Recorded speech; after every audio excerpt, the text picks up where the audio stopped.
This is the sound of Worlds Beyond Number.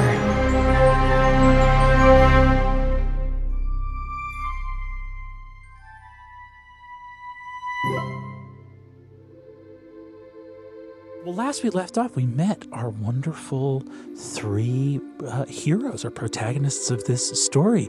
We met Ursulon working 5 years prior in a tavern, having almost been nabbed by a hedge mage and his goon squad, I suppose, in a stable with a special sword with a pattern of waves along the crossguard and a fist of many fingers curled into a ball, sprinting into the woods after being injured by strange magic. We met Sovereign Kedbereket, or Suvi as she is called, the apprentice to the Archmage Silence, and friend and ward of Steel, First Sword of the Citadel, in the heart of the Empire, who was sent to visit an ailing Grandmother Wren. And we met Ame, the apprentice of Grandmother Wren, in a witch's cottage outside the village of Toma. The passing of Grandmother Wren was something that had been anticipated for some time. What was not anticipated was a strange curse that had fallen over Grandmother Wren. Many secrets she had kept for a long time from Ame and from the children that she had looked after in a golden summer many years before. But those secrets she remembered having told, though Ame bore no memory of it. Smoke curled from her mouth, and some strange curse had been placed upon her. In her last moments, she bid Suvi and Ame farewell, and her familiar, the rooster Taro, said that the sword Wavebreaker was the key to finding a way to unleash those secrets from where the curse had bound them, wheresoever that was. Sword, of course, had been given in childhood to their friend Ursulon, long lost these many, many years. No one had seen him. And so, find Ursulon they must. And Taro's last piece of advice was that Ame would need a Taro of her own. We ended last episode with the sun having set in record speed as time itself was slowed by the presence of great workings of the world of spirits, and a figure approaching on the road. And to that moment, and that exact moment, we will return.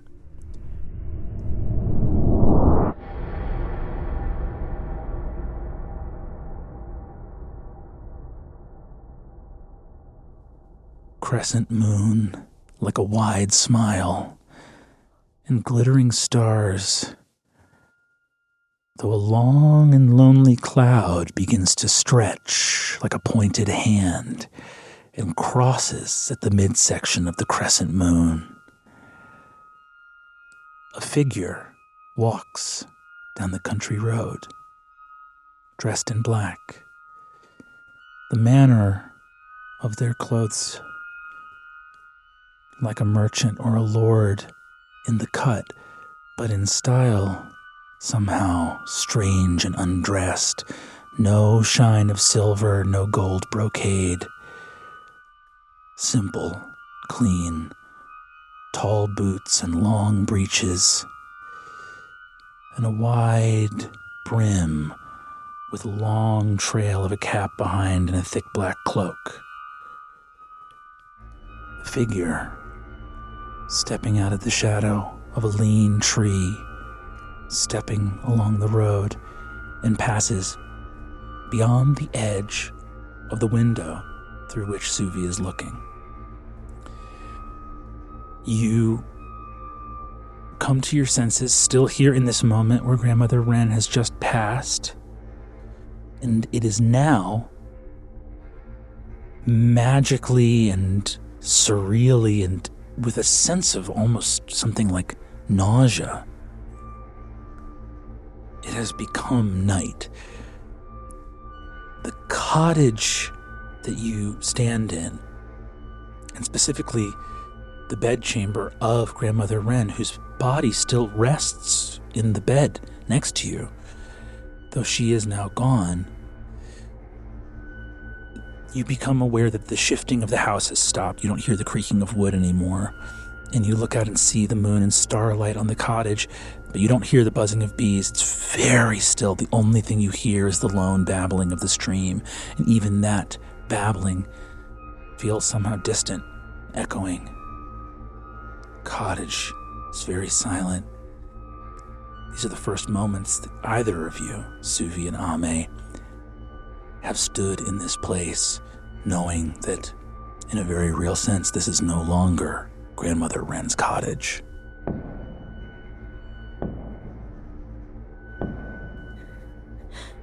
Three loud knocks upon the workshop door closest to the road.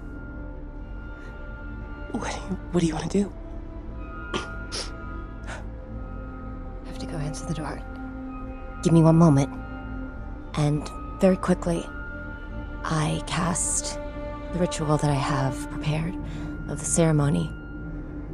A brief funeral rite. Even though I don't have time to mourn, I have to make sure that she's properly prepared. I place my hand on Grandmother Wren's eyelids. I hold them. I whisper quiet words. Be at peace. The bedclothes, the sleeves that you can see peeping over the covers, all turn white, as if the spreading of an ink or a dye, only it's an absence of color.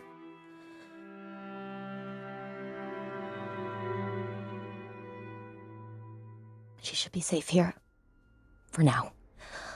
And I hurry downstairs. What do you want me to do? Stay hidden.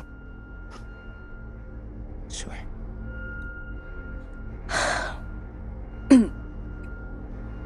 I compose myself and walk to the front door. Who is it? Normally there is a small candle underneath a tin hood on the outside of the workshop door that, as long as someone is downstairs, a sputtering little blue candle will hop to life, careful attention of anyone being outside of their bedchamber. The candle doesn't light when you reach the bottom of the stairs. It is pitch black looking through the workshop window.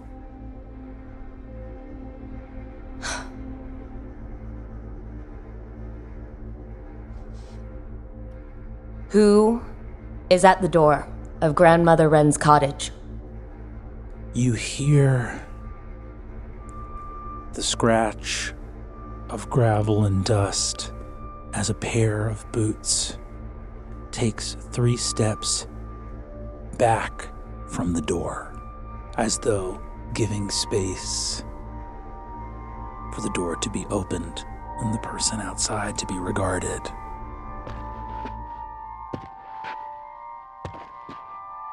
This is the final time that I will ask. Who is at our door?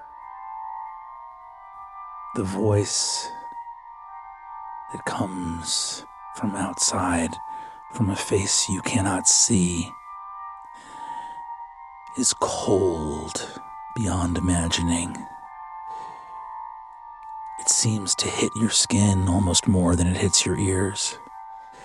Suvi, you can feel someone talking even though you're all the way upstairs. Outside the door you hear,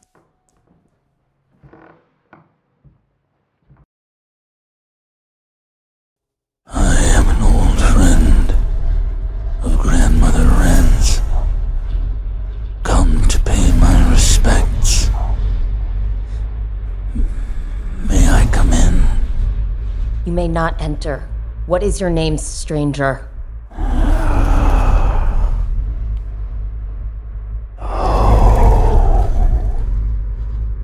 You ask a traveler their name through a shut door.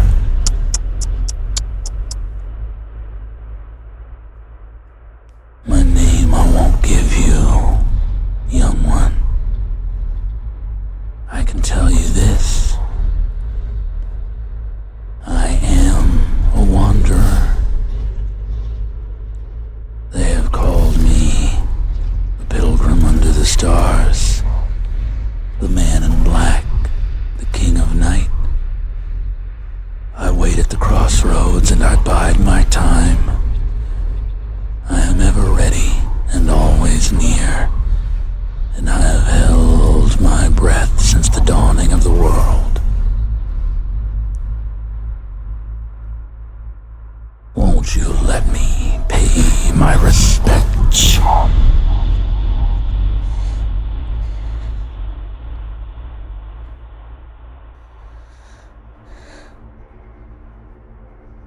Forgive the inhospitable nature of my demands, but as you seem to have intuited, Grandma Wren is unable to be here herself to greet you. May I ask you to come back again?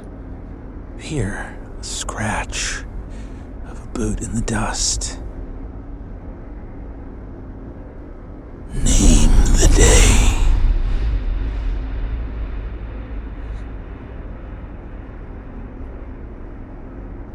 Give me 1 year from now.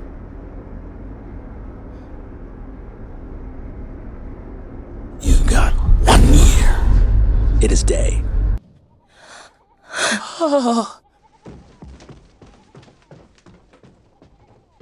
I come down the stairs and immediately kind of just grab you and hold you.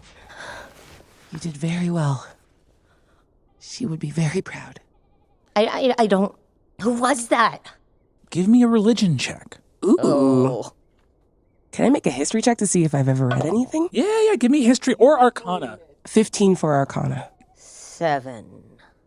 I think that of those many titles, you have never heard any of them, but I think you know all of the connotations of them. That being didn't give a single name. Yeah. As it becomes day, you see all of that time in which you lost Grandmother Wren comes back. In other words, like, that time slowing down was him approaching. Yeah. Almost like he brought the night with him as he got closer. And then took it when he left. You do remember an old lecture in an early class, a warning about spirits, that most spirits would not give you a name. And if they did give you a name, it meant you had power over them. Often they would go by a title. You know, there's the Great Bear, for example, that has like a great title that doesn't give its name out.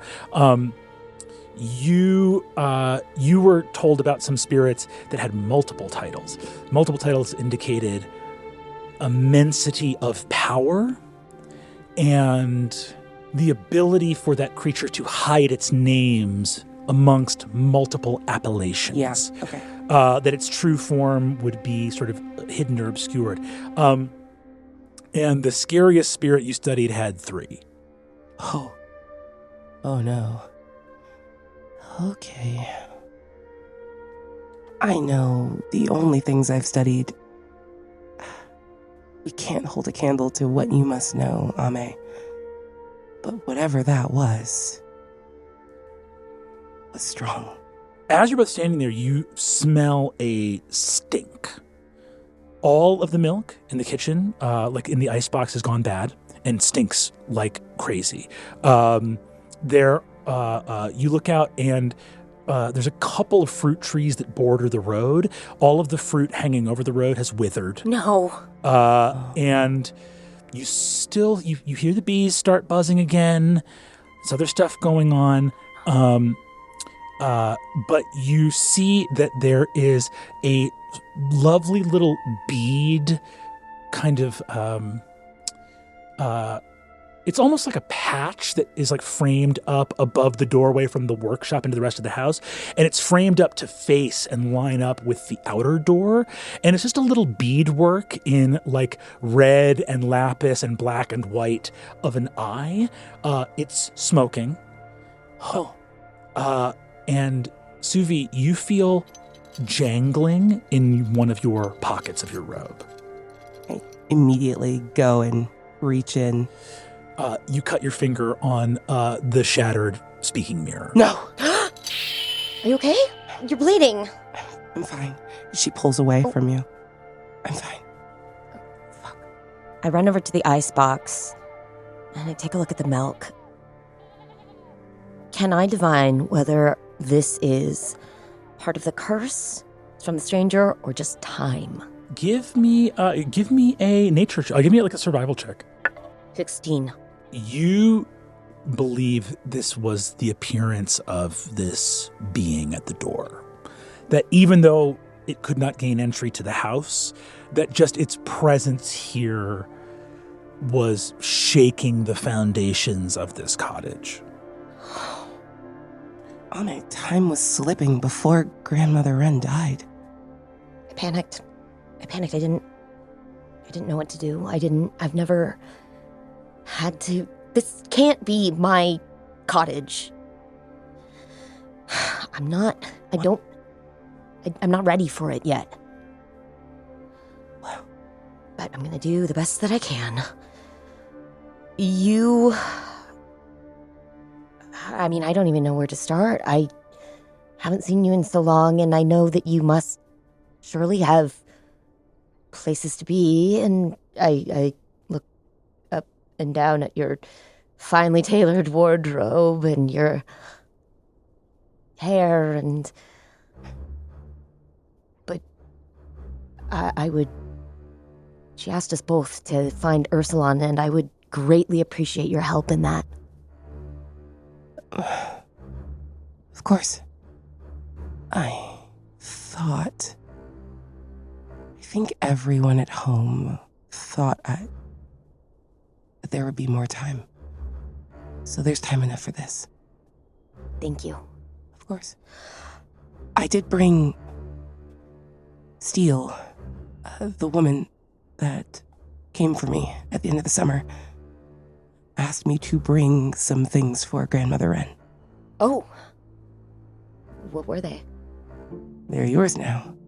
And I pull out the book and a sealed group of scrolls. I don't know what the scrolls are, but this is a book about stars of the southern sky. Thank you. I suppose I can take a look. And I thumb through the book. Okay, yeah, you go ahead and you thumb through the book. Let me know what kind of check you think you're making there. I think investigation probably makes the most sense. So go ahead and give me an investigation check. 15. On a 15, you know that this references a lot of constellations that would be of interest to Grandmother Wren. The book is a book of wizardry, so there's a lot of it talking about the movements of celestial bodies and the nature of the stars. Grandmother Wren often talked about the stars, but probably in ways that were not as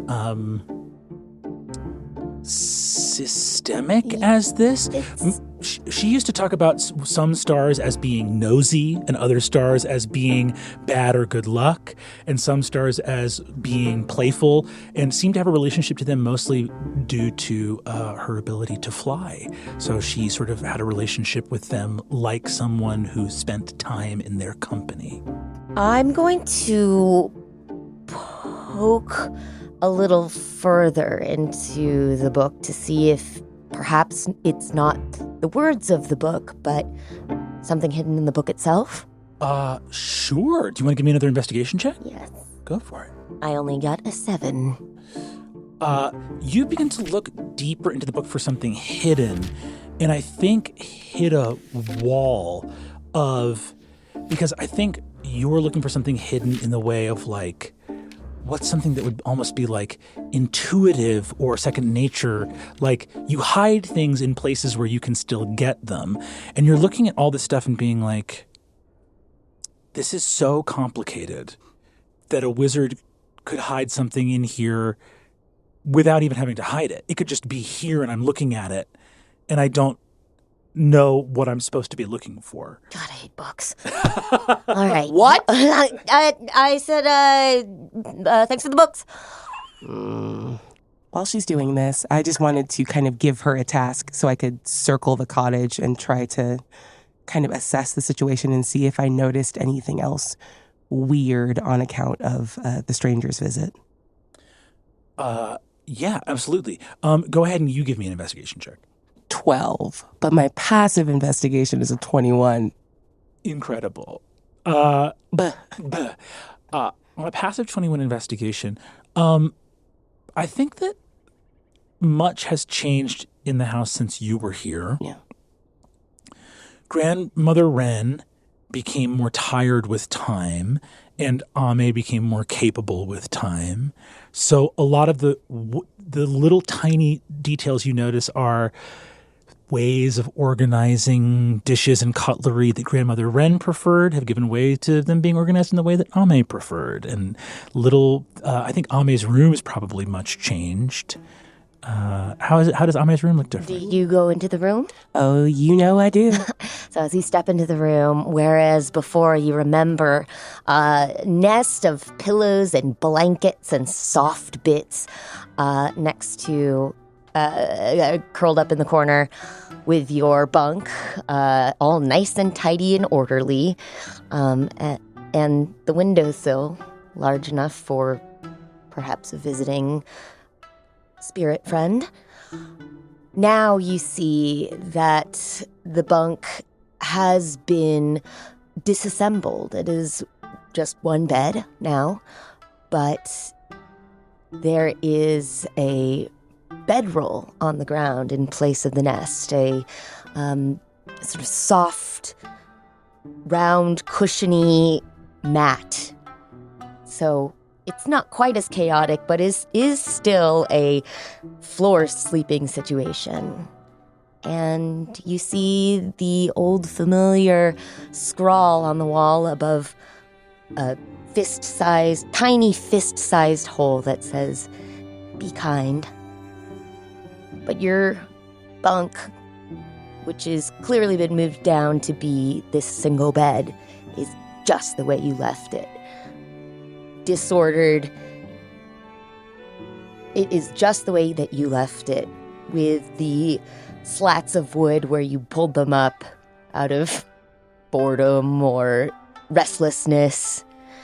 And the windowsill is not covered in dust. But there's still sheafs of flowers and herbs tied up in crystals, hanging, catching the sunlight. It seems a lot more purposeful now, though. And you see on the desk, instead of the untidy clutter of beakers and plants and powders, it's a somewhat more orderly alchemy set. Does Suvi see any hint of a blue cloak anywhere in the room?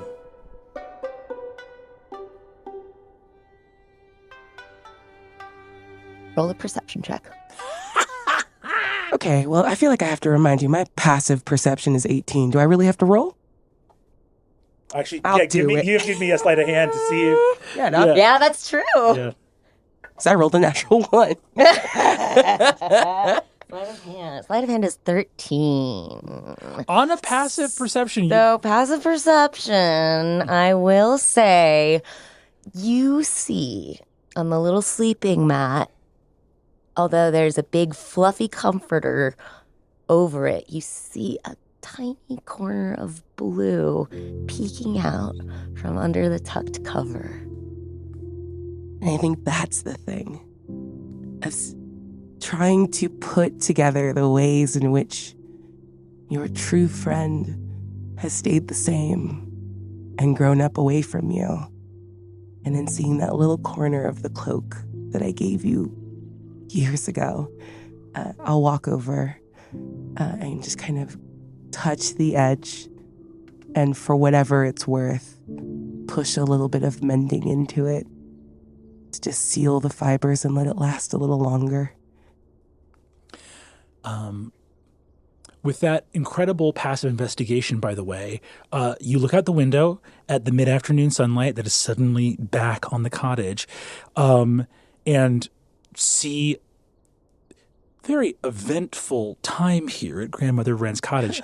You see a sight that at once your wizard brain goes, I have to put this together with all this. Grandmother Wren I just watched Grandmother Wren pass away, and the foundations of the earth shook as she passed, and I've seen a magic here more powerful than anything.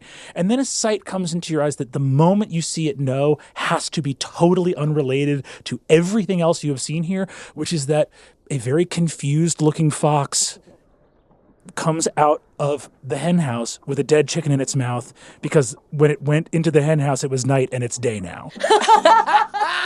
And it's got a dead chicken, and there's a couple little feathers that fall around, and you see a confused fox who's got, red, the little brown socks and the little white tuft and the white under the chin, with like just a little bit of the hair getting darker and almost black on the little ridge in between the shoulders. Looking around, dead chicken, blood-soaked fangs, and just a state of utter perplexity. You hear a madwoman cackle from upstairs in your room. The cackle goes off, and the fox sprints, hits a fence, changes direction, and sprints off into the woods with the chicken, and is gone. You, Oh my God, the last hour is the craziest thing I've ever experienced. Oh, that's not a completely happy laugh. Okay. All right. I saw the scrolls under my arm. I trot upstairs. I put an arm on. I'm good. You okay? Yeah. Have you ever just felt like a fox a little bit? That's a crazy thing to say, but yes, I have. This is wild. Is this every day for you? No. Jeez. No, most days it's just villagers in need of help, and just me and Grandma Wren.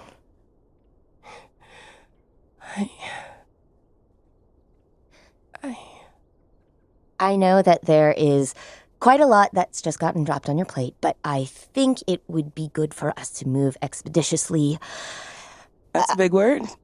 Yes, I read. Yeah, for someone who hates books, that's a big word. I don't know what you're talking about. I heard what I heard. Okay, all right, well. That's how I know you're a witch and prepared. You've got the mumbling under your breath down to a science. Oh, it's true. You stand there. Having undone the scroll case, you've taken some scrolls out that to you looked like occult anatomical drawings of different strange beasts. And I mean, you've only known the wildlife of Akam and perhaps a little bit of a different place before then, but for the most part, you only know the wildlife around here, which there are some larger animals around. Like there's still, there are some bears in the woods, or a deer or a panther maybe up where it gets a little bit more mountainous up north. But these are some strange beasts in these sort of anatomical drawings that you see. I don't think I've seen any like this around here. I'm not going to pry. Well, it seems that we're working on this together, so... Yeah, let me see him. Okay. Thank you. What the... With that high passive investigation score, you thumb through them and you find one with a beast on it you recognize. The last time you saw this beast was in the town of Silbury when you were a child and the town was in fire. And you realize that these are not beasts. These are the forms that certain magicians can wear if they so choose. Oh. Please keep these safe. Keep them secret. Of course. That was the plan. Is it of some significance, specifically? I didn't tell you much about the night I came. No, we were kids and you were really scared and I never wanted to pry. You're very kind. Oh. One of my parents' friends. And I pull forward, specifically the scroll. You see a tusked, canine yet simian form, powerful shoulders and haunches and a ridged back. The physical, the sort of musculature and skeletal structure of almost like a hyena, right? Those powerful, longer front legs sloping down to rear legs and a tufted tail with this massive lower tusked jaw. The form is frightening with a wide snout and these glaring sort of eyes and some ridges up along the brows, 2 long tapered pointed ears, and you can even see in the rendering of the wizard's diagram that the front paws still end in these long saber-like claws, almost like a bear, these long hooks that come out with digits on either side that kind of hint that they might still be opposable. My father's friend Yoren looked like this that night, and he smelled of blood. What? Can a lot of you do this? No. This doesn't feel like any sort of spirit that I've encountered or studied, does it? No. I think you look at this, I think both of you would share a moment, probably, of connecting over the fact that this is well outside of either of your traditions. It feels like even though we have seen spirits and things that are natural, that are mixed, different parts, a different piece, this doesn't feel right to me. The mages of Galthmai are different. I don't quite know what that means. Galthmai is a somebody that we're supposedly at war with, correct? I mean, there's always exceptions. You know, witches and wizards aren't supposed to really get along. And we're both here tracking down our brother, who's a big bear. Speaking of which, we gotta go find him.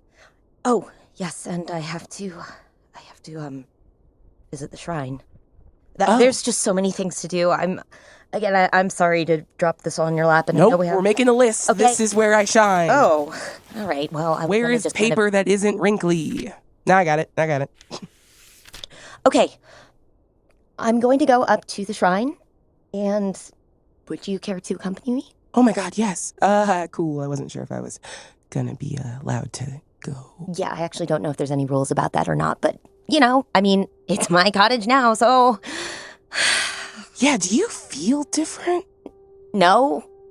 Except a sense of existential dread about being maybe cursed and having a year before what might be a powerful spirit returns to the cottage. Other than that, no, not really.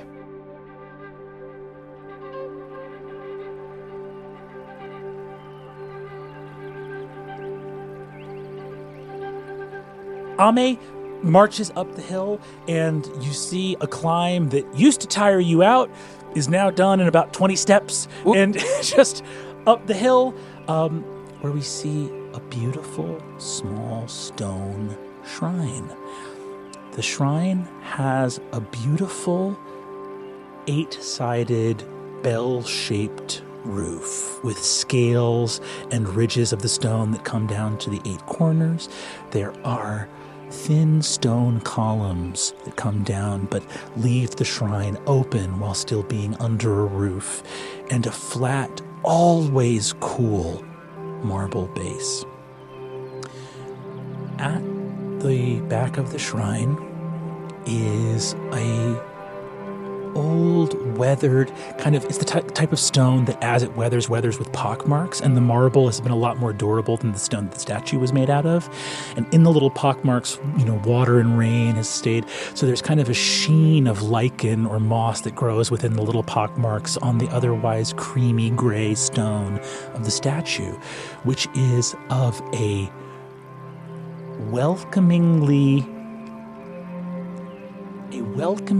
misshapen nature spirit with a big old potato-looking head, a wide grinning mouth with porcine tusks and a cute little button nose and eyes that are set far wider on the head and ears that are both pointed and have like long dangling lobes. You see that the spirit is sitting cross-legged and holding a stone bowl that is part of the same piece of stone that it itself is carved out of, but is holding the bowl with both its legs and arms at the same time, seated with its arms kind of wrapped around and its elbows resting on its knees. And this statue's been here for as long as you can remember. And it is very clear that the statue of the spirit of this shrine kind of has this is the place from which the natural beauty of Grandmother Wren's cottage and the surrounding forest is like at its best. You see like the sloping hill to the cottage, all of the garden laid out perfectly, the stream that wraps away. You can see every single wild flower bush and grove at the edge of the forest from right here. And it's high enough up on the hill that you get to see all the tops of the trees that stretch away over the woods up towards the far ridge. So you just see a beautiful blanket of treetops throughout this little valley where Grandmother Wren has lived for so long. Coming up to the shrine, late afternoon, what do you do upon arriving at the shrine? When I reach this shrine, I stop at the little stone basin just before, and I wash my hands, and I splash some water on my face. Ooh, I smooth my skirt, and I walk up to the shrine and the statue. I clap my hands twice. And I bow to it. And I say, "Dear spirit and honored friend, we are in need of your assistance. Grandma Wren and Taro are no longer with us here in our realm. I was told to come to pay my respects to you and to ask your guidance, because it might be time for me to have a Taro of my own, but hopefully a nicer one."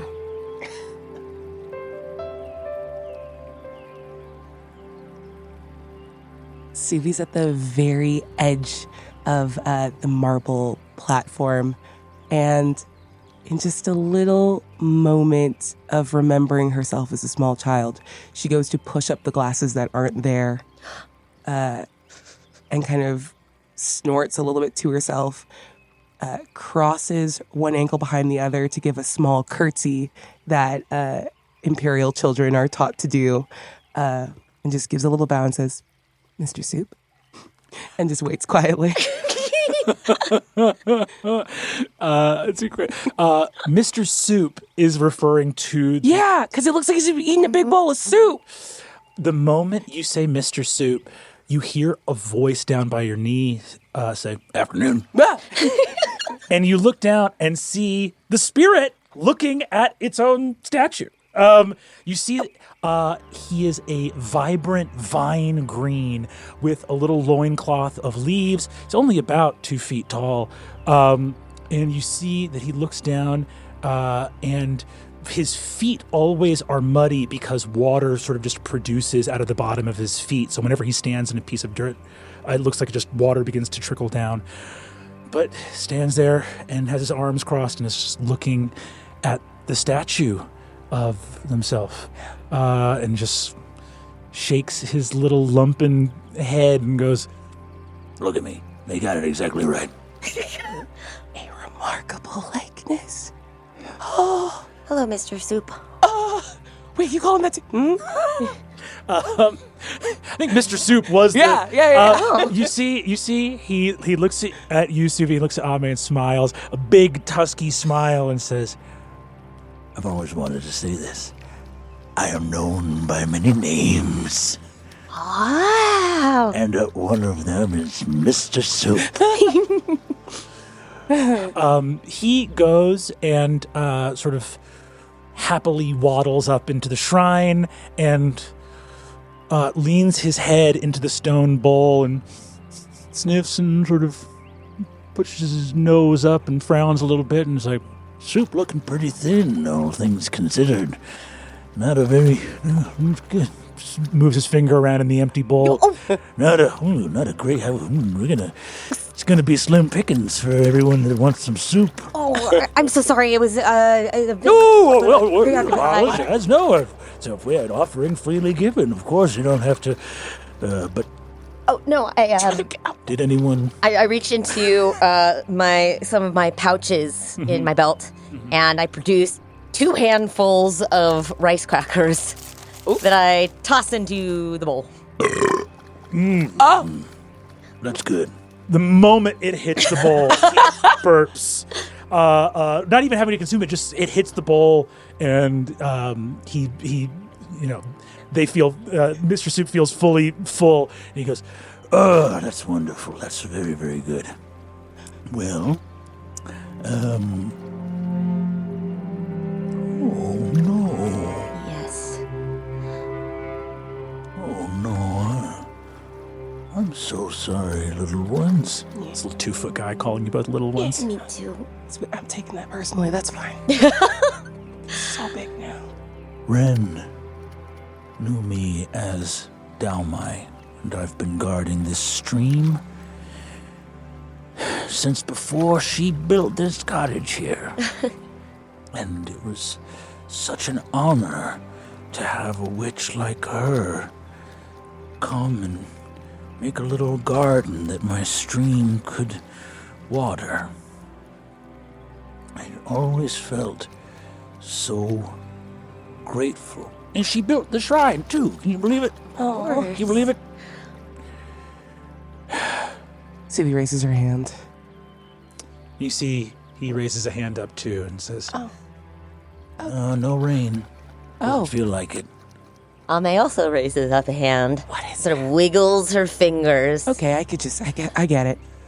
I, of course, have promised Grandma Wren that I will continue to keep the invitation of her cottage, my cottage, open. Do you need help looking after the cottage? Oh, well, yes, please, definitely, but... Of course, I've done that for so long, and I'd be happy to do it for you. These rice crackers probably could use a little... Is this going to add... I got you. And Suvi steps forward and produces like a very fine silvery flask and just pours out a bunch of brown alcohol. That's some good soup.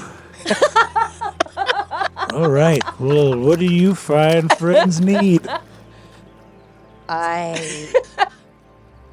I endeavor to quickly explain the situation. Explain it. You see that Mr. Soup, a.k.a. Daomai, is wobbling on very short legs. His head is about 4 times as big as one of his legs.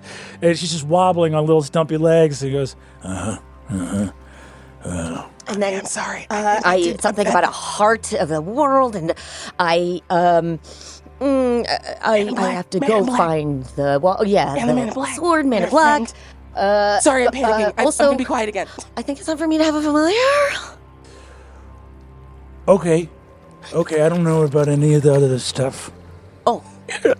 But I'll tell you, if you need an animal, There's a lot of animals around here.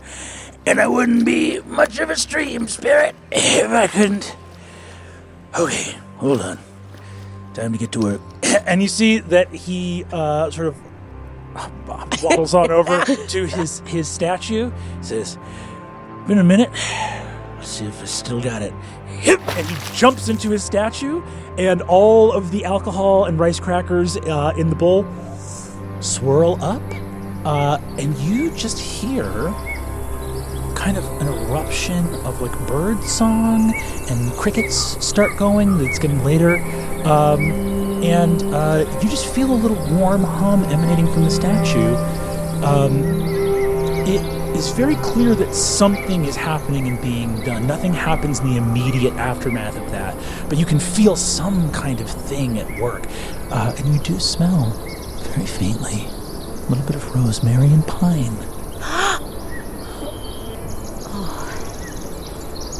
I miss our salon so much. Me too. Ame, do you do anything in preparation of the spirit's work? Or if not, what do you think of when you think of a familiar? I close my eyes. I take a deep breath. Pine and the rosemary. I listen to that thrumming of something deep, deep in the earth. And I think about how I can help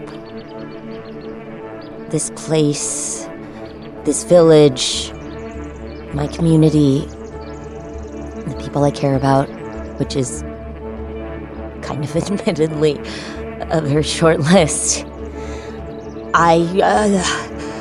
This is huge. I mean, a witch's familiar is her lifelong companion. Which I've never had one of those except for Grandma Wren, and all I can manage is a whisper of, please don't let them be a butthole like Taro. Please don't let them be a butthole like Taro. Please don't let them be a butthole like Taro. As you think of how much of a butthole Taro the rooster was. Brennan, don't do it. Don't make the familiar a butthole. As you think of how much of a butthole Taro was, Suvi, you smell blood. And Ame's eyes are completely closed. And Ame, what are you seated in the shrine? Are you on your knees? What sort of position are you in as your eyes are closed? I am standing, but in a bent, almost halfway, in a bow towards the shrine. Out of one of Ame's pockets, a little bit of those rice crackers are still hanging. And as Ame has her eyes closed and is hoping so hard and thinking those thoughts we know she is thinking, you see a familiar face. A fox begins to creep out of the wood line, looking at those crackers now a little bit closer to the ground. And the fact that Ame's eyes are closed means he's got a shot. The fox creeps a little bit closer, a little bit closer. I want a good friend. I want somebody who's, they don't even have to be that powerful. Just somebody who will help me with the chores and... Suvi, do you do anything in this moment as the fox is approaching, or Ame, and I'll actually roll a little stealth check for our foxy What friend I here. want to do is give the fox advantage. I want to help. I love this fox. The fox makes eye contact with you, sees that you are not going to blow up his spot, Yeah. and goes, and gets very close. I just step on a little twig in the opposite direction to pull a little focus. Comes up, gets the rice crackers. I'm sorry, what did you roll, Brennan? I got a 15 and then a 10, so 15. As the fox scampers up and snatches out of the rice case, without opening my eyes, I dip down and I grab whatever I hear in front of me. Woo! Reach down, grab the fox, and you see the fox goes, ah! Let me go! Let me go! You're mine now. What am I doing? Oh, you're Hot, talking. top. Why? Where? Hi, I'm Ame, your new best friend. Ooh. Coming on kind of strong. Okay, I've never really had a friend before besides the two of you guys. Hi. Ooh. Look, I wasn't even around when those chickens got eaten. Oh, so the truth comes out. I pluck a feather from the tip of his nose, but otherwise You put that there. I did. Yeah, you did. Hey, Okay. hey, you can't con a con, all right, buddy. Okay. Holding him by the scruff of his neck. His paws are there. He's just hanging from the scruff, and he says, "Everybody calm down. Everybody calm down." Be cool, little fox. Be cool. Now, I know we all got questions.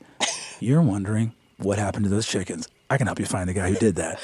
I'm wondering what I'm doing with my mouth and why it feels like it's something that I can do that lets you know the things that I know. But I'm just screaming quietly, specifically with sounds I didn't used to make. That's called the human condition, my friend. And now that you're familiar, get used to it. Familiar. Okay. So, if you can tell me what... Okay. Okay. Okay, I'm sorry. yeah. You're right. You started off on the wrong foot. All right? Now I'm just going to put you down, and we're all going to be cool. You put him down, Slowly lower him down. and he doesn't sprint away. Ooh. He remains looking at the trust that he's being given. He looks up and goes, "Were those your chickens, or...?" They were the chickens that lived in Grandma Wren's farm, okay? Just forget the chickens for just a moment. Look, I've been skulking around here for a long time, okay? And the second I saw that damn rooster turn into whatever he turned into, I said, now's your shot, okay? You put in the work, you put in the time, Yeah. you're going to get these chickens. I respect that. Well, thank you. I'm Ame. I'm a fox.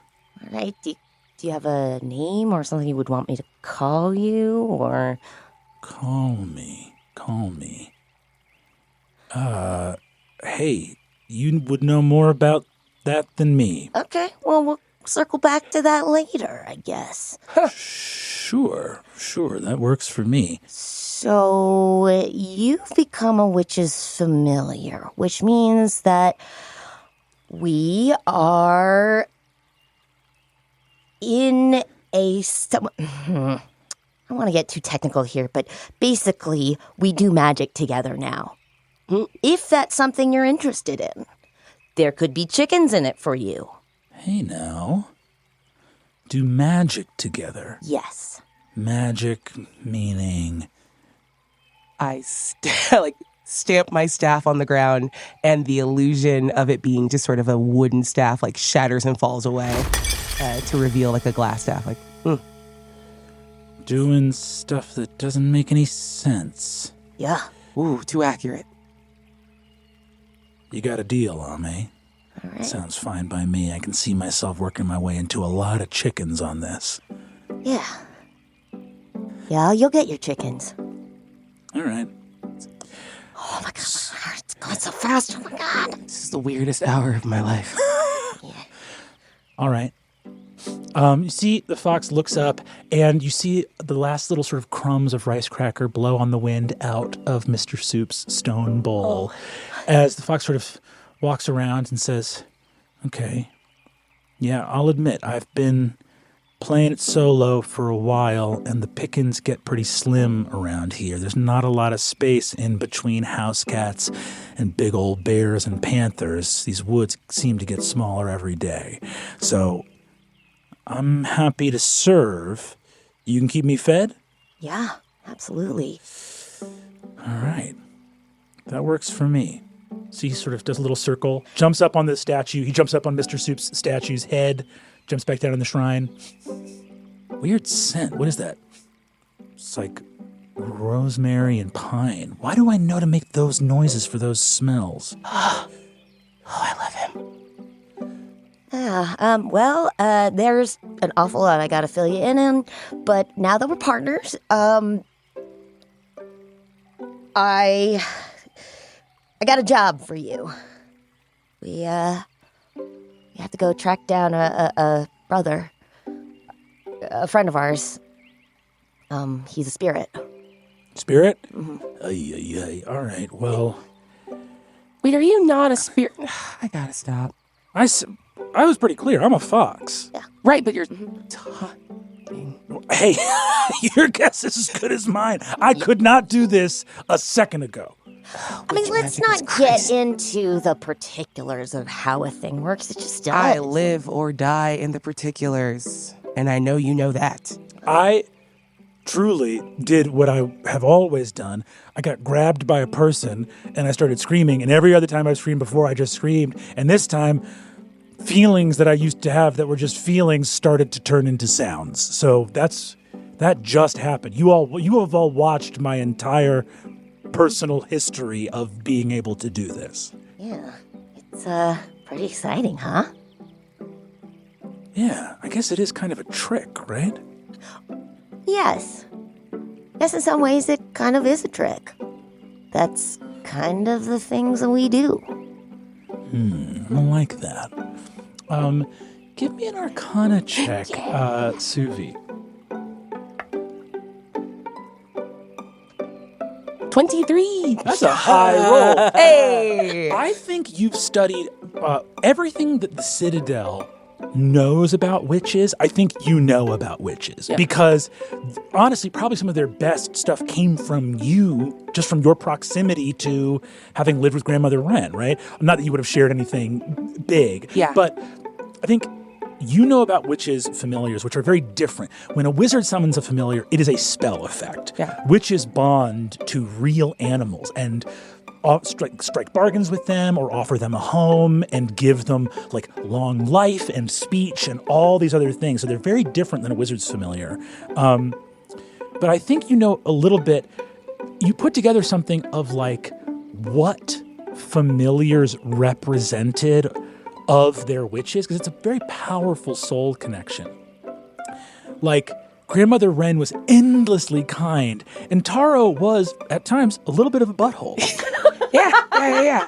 And Ame, who was praying with all her might to like do right by her community and friends, has attracted a fox who seems kind of like a little schemer. Yeah. And I think you put some stuff together. Yeah. I just want to make eye contact like, hey, I don't know how long we're going to be able to talk. Mm-hmm. If you ever mess with me or my stuff, where I come, we eat foxes. Bad for your health, but point taken. Okay, well, we have to go find our friend, our brother. He's a spirit, and he has a powerful item that we need to break a curse on me. Okay. Well, I don't... No, you smelled the smell already. Yeah. Rosemary. That's him? Yep. And pine. Oh. All right, when do you want to go? You want to go now? I need to grab a couple of things from the cottage and set it up. Okay. So... Can I go indoors? Get one more chicken. I get one more chicken? He's gone. Wait, no! Fucking gone. Boom! Gone. What? You're not going to be around to feed the chickens? As you say you're not going to be around to feed the chickens, you actually see that the hum of the crickets and the birds and everything, the stream babbles a little bit, and a couple of little seedlings bloom in the chicken yard. I think your offering to Dalmai has kind of created a little bit of a bloom for, at least for the time being, for the cottage to take care of itself. Yes. I reach into my pocket, and I have a slightly melty, unwrapped chocolate in there. And I toss it into the bowl. I clap my hands, and I bow, and I head back down towards the cottage. Don't you dare look, not Henrietta though. I don't know which one Henrietta is. Is it the big good-looking one on top? Oh God!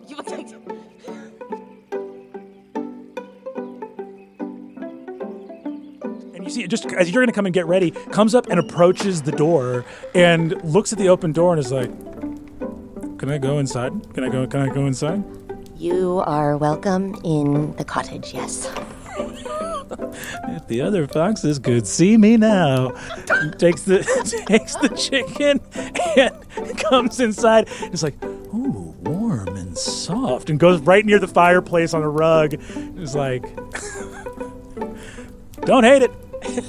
This is a life I could get used to. And just starts making a huge bloody mess of this chicken in front of the fireplace on the rug. This fox rips, dude. This fox absolutely rips. Turns out Ursula needs a familiar. We all getting foxes, bro. We all getting foxes.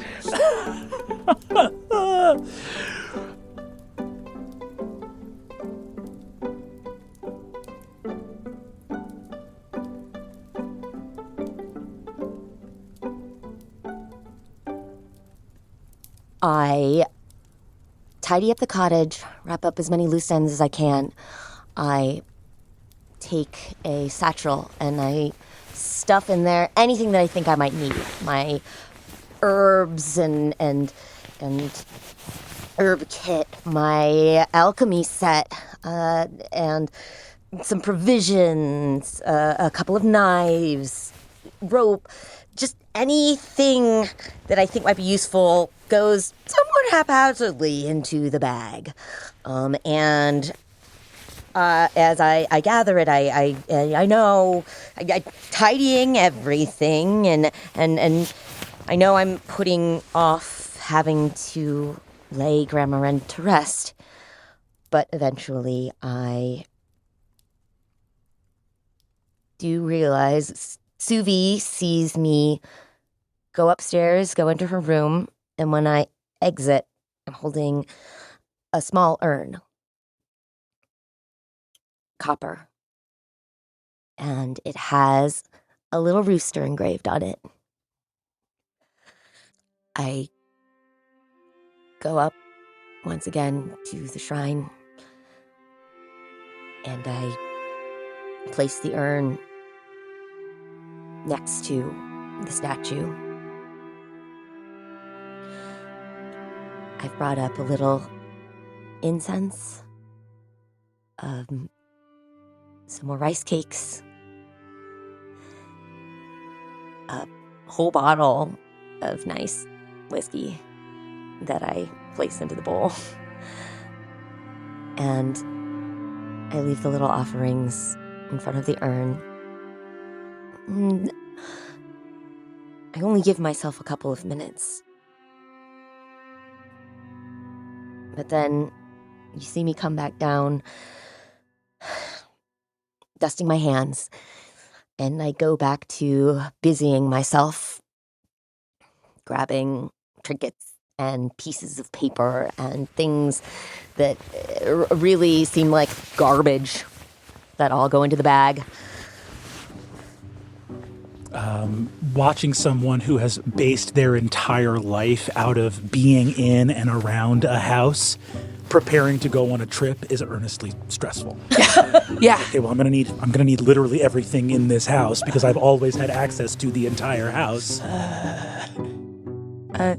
Suvi will do her best to pitch in when there's something obvious that makes sense that she can help with. So much of what Ame does is just esoteric things that... Do you think I need a fire poker?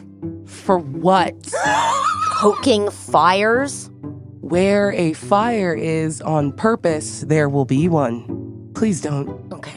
Trust your friend, boss. Last thing you want to do is poke a fire. All right. But Suvi will take the amount of time you spent up at the shrine to creep up. And there was one sort of like shawl that Grandmother Wren would always keep over the chair that Suvi would sit in the library when she had to stay hidden, that she'll go and grab. And that's the one. And it makes her feel just so disconnected because it's threadbare and kind of lumpy and doesn't fit the aesthetic of the person she is now, and she doesn't know where to put it. There isn't a place for it, but there's no way she could leave without it. So she's kind of just holding it weirdly while she follows you around and tells you that you don't need to grab anything that you're grabbing. Okay, but like, what kind of cheese should I bring? There's You have a preference? tea everywhere. Okay. You live on a little island where there's nothing. Everywhere else has things. Please. Well, Miss Big City, all right. I guess Yes. you know best. Wait, hold on. And I go back and I grab you by the face. Say that again. Okay, Miss Big City, I guess you know best. I've missed that. Okay, we can go.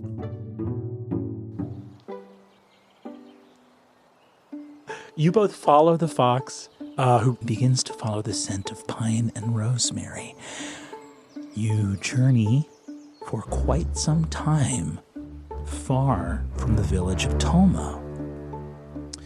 Making your way through the woods, along roads, and in inns, we pass many days of travel. Moving through this place, a couple times in your travels, through the woods and roads, pastoral scenery, you pass windmills and orchards, wide rice fields and raised roads in the lowlands, and up in high ridges, moss-covered crags with trees growing impossibly out in the middle of dizzying heights. You go through rich pine forests and deep into deciduous woods with ancient piles of acorns and moss, and pass many roadside shrines of spirits and beasts and all manner of things, honoring them in their way as you pass by. You walk through some villages where there are many who are pleased to see a witch.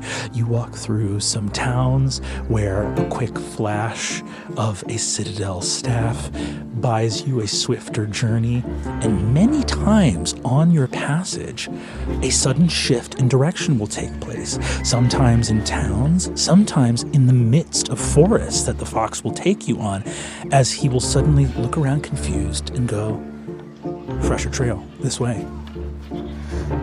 I am delighted.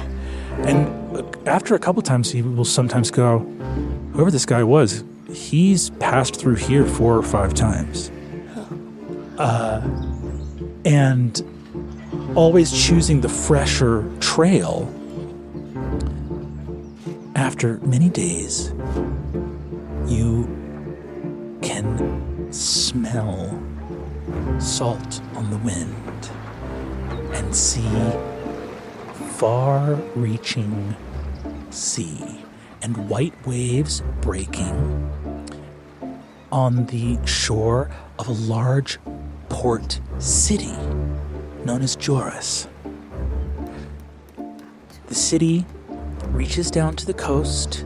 The shore is rocky and slate gray, and tall, mossy towers rise up out of the sea. So there are many sort of standing stones rising out of the water around the port that have wind-swept, are almost like narrower at their base than they are on top, with little patches of grass. And some of them have just sheep. And how did they get up on that giant rock out in the harbor? We don't know. You see tall ships in the harbor, and the city is sort of split in two, where there's the lower city down by the dock closer to the shoreline, and then there is a small cliffside, and there are a couple of neighborhoods that switch back up the cliff, which is not a staggering cliff. It's probably only about, 80 feet tall or something like that little shelf that, shunts up, with some roads that cut up, or big broad staircases. There's one staircase that cuts deep into the cliff and is a large marketplace that just follows the stairs up into the higher city. And up at the top of the city, where you can still smell the salt on the air, but there's still the sort of rich smell of hay from nearby farms and a little bit of that distant forest. Although the trees around here, there is no true forest within sight. There's little groves and copses and orchards, but a town this big is surrounded mainly by farms, and you're around a lot of people. I think, Ame, it's been a long time since you've been near a population center this big. I don't think I've ever been near a population center this big. Toma is small and I mean, it's forests and the cottage for most of my life, but also this is the coolest thing ever. Joris is about 5 times as big as Silbury. It's definitely a city. You would not call this a town. Amazing. From the heart of the empire, you've certainly, but you can recognize there are a lot of people here. Yeah. And the fox begins to lead you towards a large farm field with huge hay bales. There are scarecrows. There are also, this part of the island, there are tall cypress trees and lots of yellow grass. So the grass has become yellow while the trees are still green. As you begin to approach a fair, there are vendors and acrobats and performers, and the fox turns around to look at you and says, "We're getting close." As you look up at a big, broad sign of performers with 3 brightly colored wagons and a large sign, rows of hay bales as seats, where probably 200 people have gathered around a stage with curtains, and the sign over the impromptu gateway, brightly colored in blue and gold, reads, "Sir Gallant and the Princess Bryony."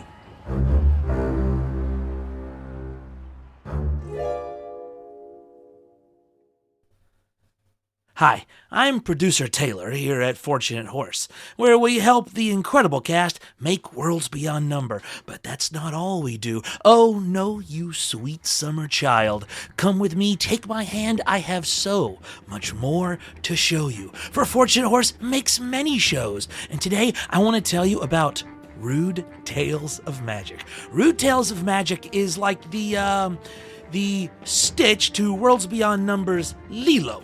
A little wilder, a little crazier. The AV Club said it was the best new voice in actual play podcasting.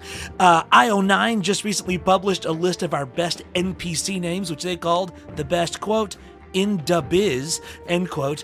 You know what? Why should I tell you? Here are some reviews that we've gotten on twitter.org. This is the funniest thing I've ever heard, not just podcast, but anything. My parents do not allow me to listen to Rude Tales of Magic. I sneak out of the house and listen to it with teens. I laughed so hard at Rude Tales of Magic on the floor of my warehouse, I actually was disciplined by my boss. Now, I'm summarizing that one, but that is an actual thing that occurred. So if you want to get in trouble and have a good time, Rude Tales of Magic available wherever podcasts are given to you freely. The main show is free. Same deal as with Worlds Beyond Number. Hey, you know what? Let's just hear the trailer. When the things that birthed the gods were young, they tried their hands at creating reality. After some trial and error, they started on a second draft. But their first draft of the world, forgotten in a damp corner of creation, clung to life like mold on bread. That feral world of wild magic named itself Cordelia. Okay, thank you. Okay, you're I'm welcome. gonna follow my dreams. I hope you don't. Is what you want to do talk about your dad to kids? Spiders cannot die either. And the spiders cannot die either. I mean, well, to be fair, I'm not still sure.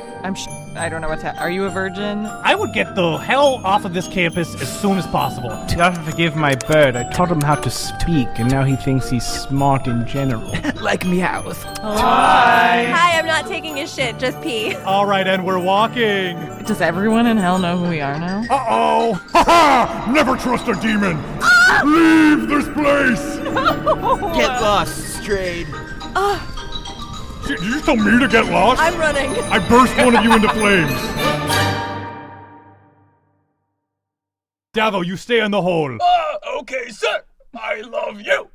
Ha-ha! Yeah, let's all say we all love each other. All right, That's we all we're love each starting other. from a We all base love of each love. other. I love you. Everyone look each other in the eye and say, I love you. I love you. I love you. I love you. I love you. Look you in the eye. I love you. Oh, Davo, you're excused. All right. Boom, shakalaka. What? Now that's a trailer. So, listen, if you're in the mood for another high-octane, immersive audio narrative play, comedy, adventure, baby, I think we got you covered. All right, now, back to the show, to that little fair on the outskirts of the seaside town of Joris.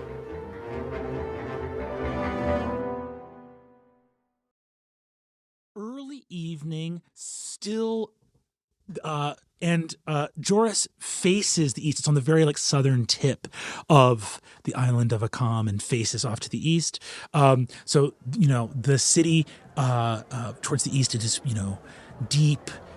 Dark of night, and to the west, beyond these grain fields and cypress trees, you see a sort of pink and rosy sunset. Torches get lit, and a big banner unfurls on one of the wagons. And there, wearing a top hat with sort of a black and silver wand, you see there is a Professor J.B. Adelaide. And you see that a ringmaster comes out onto the stage saying, "Ladies and gentlemen, thank you one and all for coming out to this evening's festivities here in Joris.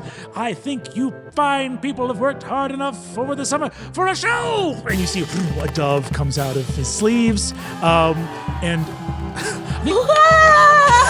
Oh my gosh, yay! The utter contempt on CB's face right now. Wow! Many fine shows we have here, but you've come here to see the show of shows, that beloved tale of love lost and love won, the story of Sir Gallant and the Princess Bryony. Without further ado, we whisk you away to a world of wonder. And you see the curtains part. You see a cardboard backdrop, painted two-dimensional trees, and a tower that's literally about 4 steps tall. So it's like an 8-foot tall sort of flat structure.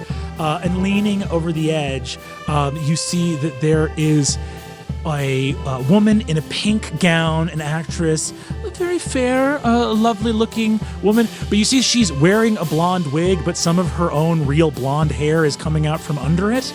Confusing. And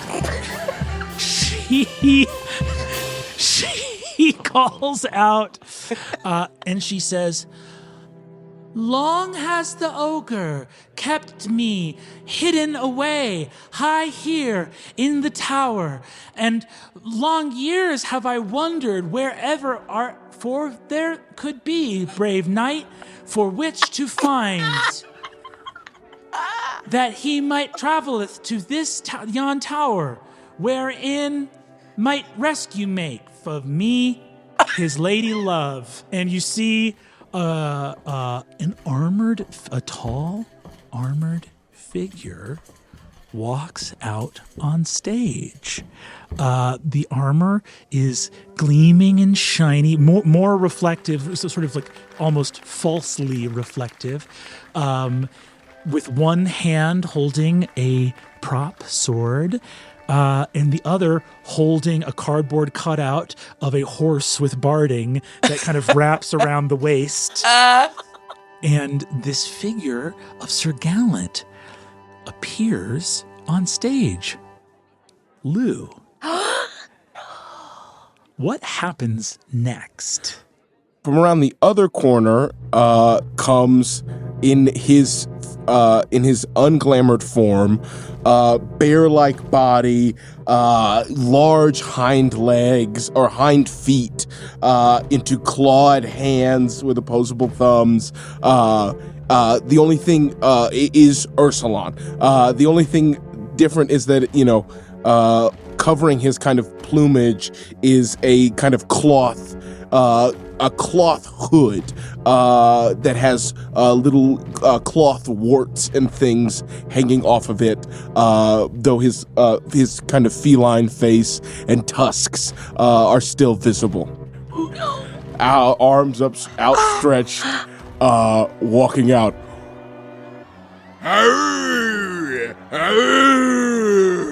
I am the ogre.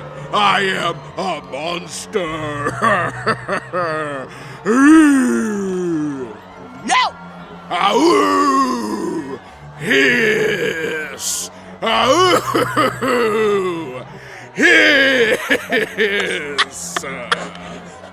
You see, Ursulon's wearing his true form. You remember Ursulon is large. He is impossibly large. He's 7 foot. 7.5 feet tall. 7.5 feet tall. Towering. A lot of people, it's sort of like it's lit by torchlight, and the torchlight and the light sort of reflecting out from like the sort of scalloped sconces of the stage lights. It adds this sort of otherworldliness so that you can tell, both of you, a wizard and a witch, look and see that people simultaneously do and don't understand the sacred thing they're seeing. They don't understand that they're seeing a real spirit because they're seeing something on stage in this lighting that's made them accept that a cardboard cutout is a tower and that sort of like pressed wood painted could be trees. But you hear, especially a lot of children just scream.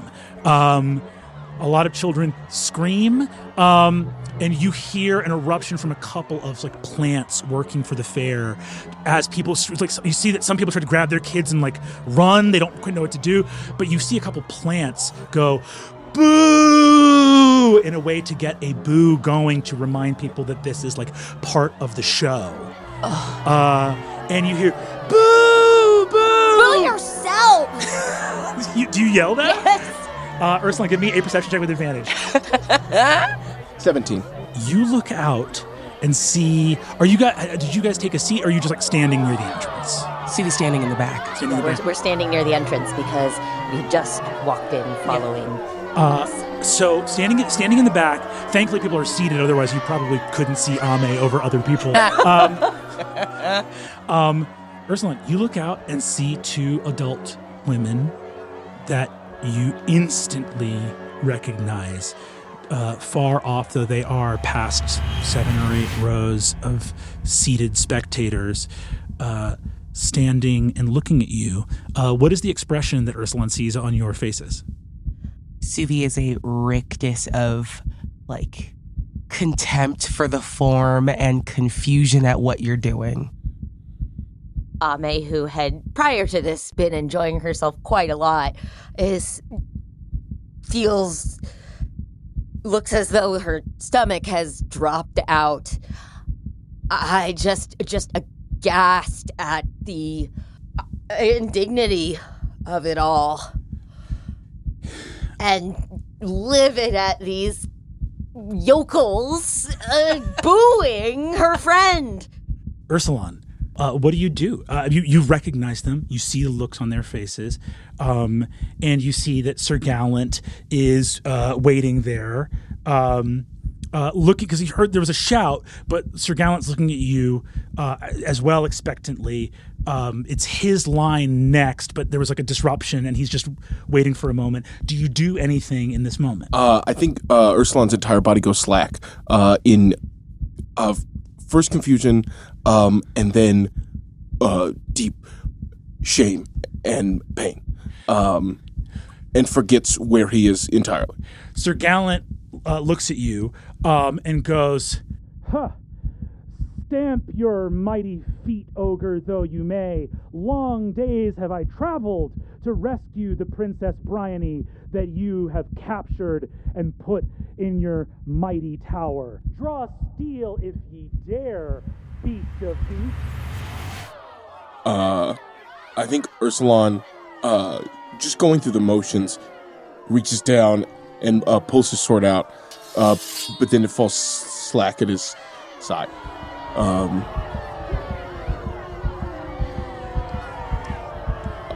You, as the sword goes slack, you see the guy playing Sir Gallant covers his face with the front of the horse and goes, "This is fight 2. You start fight 2." Ursulon's gonna drop his sword and walk away. Walk around. Dad! That's no true knight. I say as I point my finger towards the cardboard-wearing actor. You say that's no true knight. Seeing Ursula walk off, someone from the crowd is heckling. The guy playing Sir Gallant looks up and says, That's right. I am no true knight. Because a true knight never flees from a battle. So though the ogre has run away, I shall pursue him, and Princess Bryony shall sing a song to lull I'm gonna get the ogre. She's gonna sing a song for birds. And he rushes backstage. And the Princess Bryony looks out, and you see like hisses at someone in the wings you can't see, and says, "Sing. I have the observant feat. Could I read her lips? Yes, you absolutely can read her lips. As I turn to leave, I just yell, "You can't act either." You see that there is a jerkin wearing, like pitchfork holding guy who's here for this like farmers festival, who leans in to both of you and says, "I'm sorry, ladies, this is sort of a show for kids. You know, I know that might not be to your liking, but the families don't get many shows. They come in. You're right. From a long way around. We'll go." Okay. It's fine to turn and leave. It's fine if you don't like it. I don't like it either, but you know. I like this educated yokel. this yokel of fine taste. You know what? A city this big deserves a better caliber of performance. All right? And then I also turn around and go. And march away. The two of you march off. Ursula, you walk backstage. Professor Adelaide goes, "What the hell are you doing back here?" I am sorry. There are people. I do not want them to see me here. Hood comes off, walking toward my stuff, realizing I don't really have anything. Really, Ursulon's thinking about leaving, just walking away. You gotta finish the show. You gotta finish. I am. You two.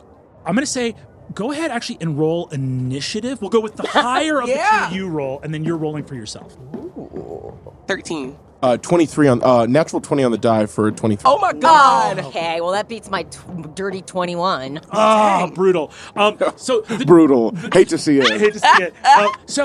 Backstage, so Adelaide is following you off towards. There are kind of like there's a small canvas tent that has some easy to set up sort of tables, and there are sort of canvas sacks of costumes. Your stuff is in here. There's also like a little private, almost like one of those armor stands at a joust, those like little skinny striped tents, and that's sort of where you go in, honestly, to kind of like Superman style, like change your glamour if you need to. But Adelaide is following behind you and goes, "Bear, we need you back on stage. We make our money from selling the tomatoes that the kids throw at you at the end of the show." I cannot, not tonight. The music box. Can I have the music box back for now? You want to walk out in the middle of the show, one of our biggest shows of the year, and get this is exactly why I kept the music box, because you don't understand the meaning of work. You don't understand the meaning of putting in an honest day's labor. You don't care about Oscar or Agnes or any of the performers in Adelaide's troupe. All right? I'm sorry. I did not know that they would come. All right, look. Kid, are you in danger? No. Then what the hell's the problem? These are people who know me from a part of my life where I could have been something else. And I am not that thing. I do not want them to see me now. I'm gonna glamour. Do you do that just right in front of Adelaide? No, I know better. I'm gonna turn to Adelaide and say, "There will be no show tonight!" And I'd like to, I'd like to intimidate him. Give me an intimidation roll. That's going to be a 17. I think on a 17, that's loud enough for the two of you to hear. And I think even some other people, like up on stage, Bryony's going, the birds are forever our friends. And you see... No, keep going. Yeah. We want to hear the song. 3 verses. Ever our friends, the birds, every bird, the sparrow, the... God sparrow, the penguin.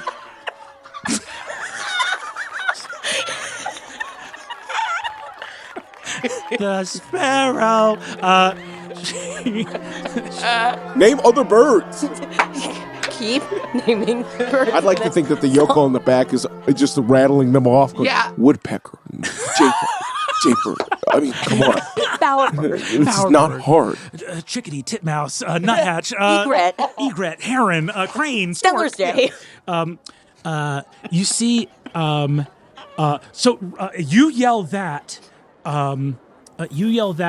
Oscar runs back, the actor who plays Sir Gallant, and sees Adelaide, who has taken a step back or two, and Oscar just goes, once again, like, hey, I think Bryony's holding him out there. Is everything going to be all right? Did you forget the fight? It's the one that you start. I know it is fight number 2. I know fight number 2.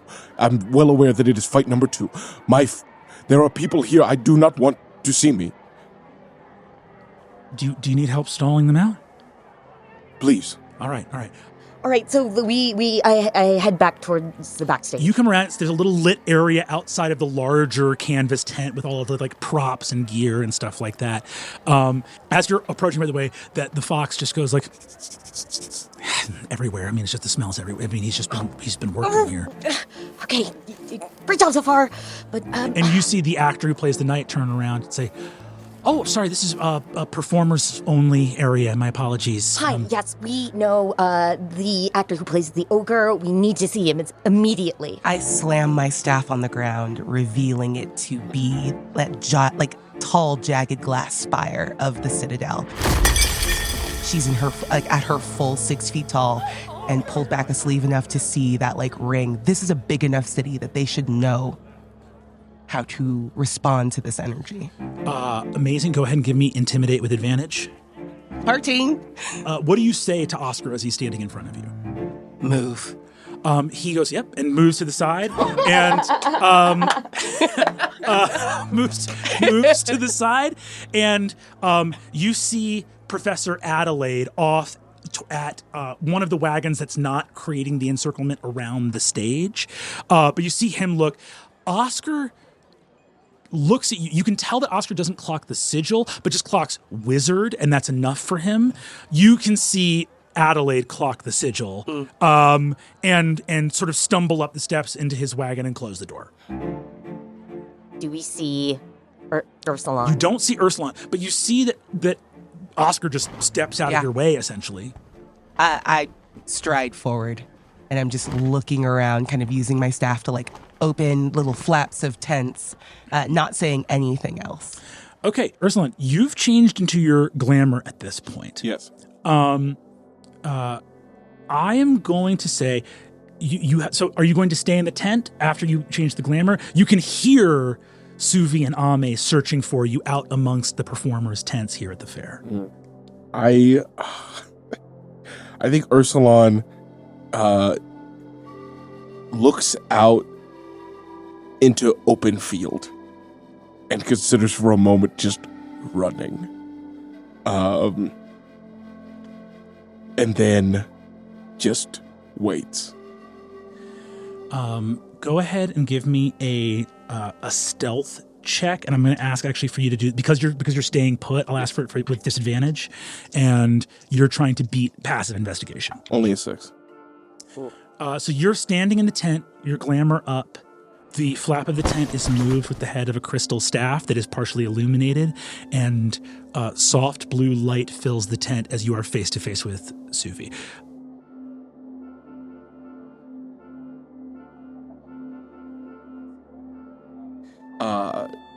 You would look upon the face of someone who looks as much like a brother you never had as they could.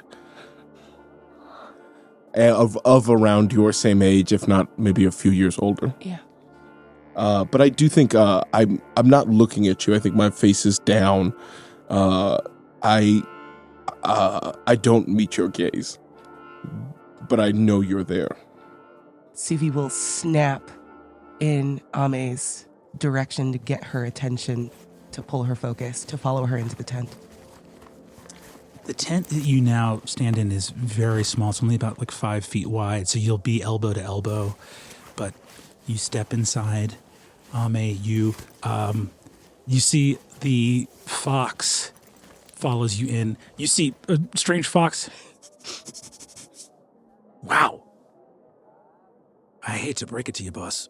We've been following the wrong scent since the start. This is just a guy. Can you give us a moment, please? Yeah. Thanks. He just stays in the tent. Yeah. Alone? Give you a moment alone. How would I do that? You would go outside of the tent. Oh, you're asking me to leave? Yes, oh, please yeah, leave. Yeah. You see the fox turns and whips out through the tent flap. And I flip around and I launch myself at Ursulan's middle. I take a step back and away from you. I, in turn, pull back my arms. Alarmed. I'm sorry if we disrupted. You're my best friend, and it's very good to see you. You're more of a knight than that guy's wooden performance. I am not. How did you end up here like this? I think at this point, Ursulan turns to take you both in and sees you in your incredible clothing and your gorgeous staff and you in your put-together witch's outfit with your perfect hat and your full pouches, which he can smell, are filled with delicious treats and natural things. The years have not been as kind to me as they seem to have been to you both. Let me say something. Grandma Wren isn't with us anymore, and we need your help. But before she left, she sent her love to you and remembered you fondly and said she was so grateful for the time that you spent with us. As am I. I have not known kindness like those days in quite some time. I'm so sorry, Ursulan. I wish you'd come back. Could not bear to face you. You are magnificent. You don't ever have to feel ashamed of anything. I know that you went off searching for honor, and I can't imagine that you didn't find some along the way. Doesn't matter what you're doing now or what you look like, but I'm certain that you have acted honorably. I have tried, but this world, it is not the one I first encountered. It's not the one that I came to your world seeking.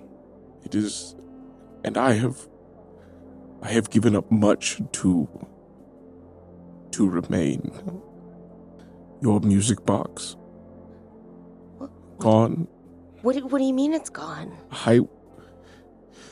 To remain here with these people who are some of the kindest I have met. These people took your music box. I gave it to them. At the beginning, I was not consistent. I missed shows. No. And Zuby puts her hand up and turns and marches in the direction of the man that shut himself into his wagon. You walk towards the wagon. You approach the door. There are, 4 short steps up, and then the door in front of you. She reaches out with her staff and uses prestidigitation to knock faster than like a hand could. That rap that almost feels like one sustained long knock. You hear a... Occupied, sorry.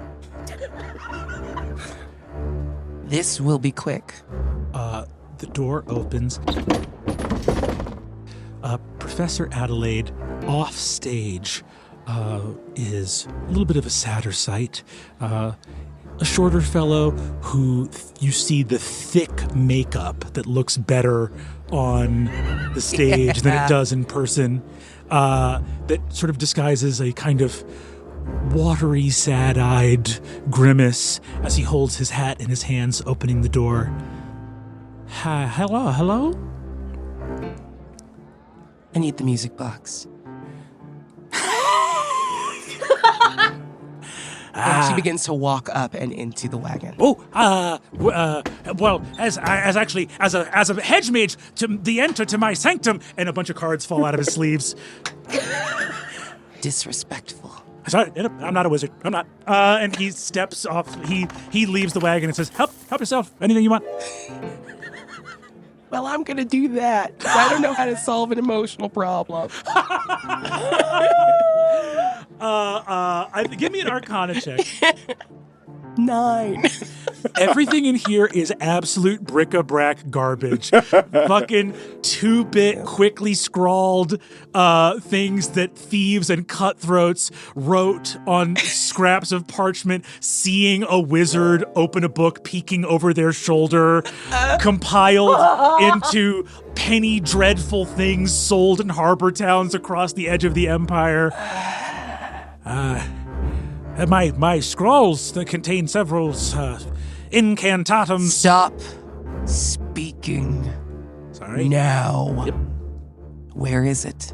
If I search, I will destroy what little garbage you hold dear. There's a magical chest in the back. That the ancient word of the lingua arcana Kasar should open, and if that doesn't work, you would. What's that? You would dare reference the lingua arcana in front of me. I didn't run. Ah! He sprints. You see, he throws his top hat off into a field, takes his white gloves off, just sprints pell-mell. He kind of goes, I think halfway into the field, he decides to start going serpentine because he doesn't know if the missiles. Just dodging off into the night. And that's the last we'll ever see of Professor Adelaide. J.P. Adelaide in the wind. In the wind. You find that there is a completely non-magical chest in the back that is, it has a lock that is designed to look magical, but is just glued shut. And you can see that the bottom slides out. Oh, okay. She takes her time, considers breaking it to make a point, and then in a moment of weird mercy, just slides it out. You see there's a couple little sort of like private ledgers that look like maybe like bookkeeping of the caravan. Looks like this guy's also like the business person at the head of this little troupe of performers. And there is a beautiful little music box. I'm sorry that you didn't feel that you could come back to the cottage. It was always your home. I know. And it was clear even when you were very young that your kindness and loveliness would extend forever to me. But I had already given up so much that was important to me from that time when we were young. And I feared that you would look upon me the same way you did tonight, with pain and confusion. I could not bear to see that to have my true friends see me so low. If you'd wanted to be an actor, I would have even supported that, but I didn't want to be. I don't want to be an actor. It was... Oh, thank goodness. Suvi, you reappear And you see that Suvi has come back with the music box. I think Ursulon melts. Ursulon melts just a little bit. They call you Bear? No one says Ursulon right. It's not that hard. They can put in a little effort. I mean, there are some yokels here who are more cultured and have a more elocucious tongue, but they are few and far between. There's one particular one who's been coming to the show kind of every night. Stands in the back and comes up to me afterwards and has notes on my performance. Everyone's a critic. Everyone is a critic. But that is truly kind of you, Suvi. We need your help. You and the sword that Suvi bestowed upon you that we have found out is called Wavebreaker. I think in this moment, as you say that, I think there is such another wave of shame that crashes over Ursulon, and his glamour form is a full foot shorter than he is in his true form, and I think you see that even that person kind of their shoulders slouch, or my shoulders slouch, my head goes down, and I would say I partially begin to disappear. I think there is as I and again I turn my head away from you, unable to look at either one of you. Please don't go. The sword is gone. Oh. During one terrible winter, when I needed a place to take shelter, I gave it away. That shelter should have been offered to you freely. That's not your fault. Whether they knew you were an honored friend or not, hospitality to strangers is required. It's sacred. I just want to go over and try to hug you. I think now Ursulon takes it. It's okay. It's not your fault. It's okay. Well, at least now that the sword is gone, now we know we have a quest for you. Oh.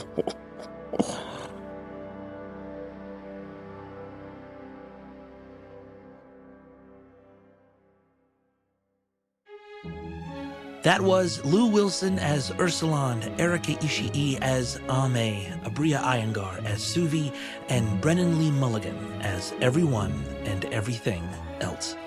Worlds Beyond Numbered is edited, designed, and scored by Taylor Moore at Fortunate Horse, with additional sound design from Michael Ghelfi Studios. For even more like this, join us on our Patreon. We'll see you there.